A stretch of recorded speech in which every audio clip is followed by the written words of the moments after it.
மதுரை திருமங்கலம் அருகே செயல்பட்டு வரும் தொழிற்சாலை வழிகாட்டு நெறிமுறைகளை முறையே பின்பற்றி செயல்பட்டு வருகிறது என்று தமிழ்நாடு மாசு கட்டுப்பாட்டு வாரியம் தெரிவித்துள்ளது. இதுகுறித்து மாசு கட்டுப்பாட்டு வாரிய மண்டல பொறியாளர் குணசேகரன் விளக்கம் அளித்துள்ளார்.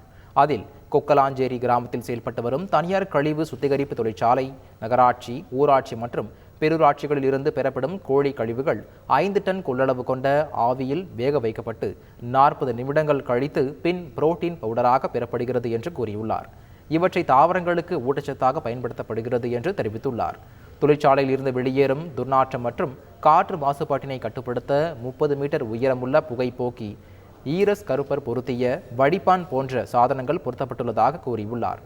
கோழி கழிவுகள் வேக வைக்கப்படும் இடம் தவிர மற்ற வெளிப்புறங்களில் துர்நாற்றம் எதுவும் உணரப்படவில்லை என்றும், கெமிக்கல் கழிவுகளோ மருத்துவ கழிவுகளோ இத்தொழிற்சாலையில் கையாளப்படவில்லை என்றும் விளக்கம் அளித்துள்ளார்.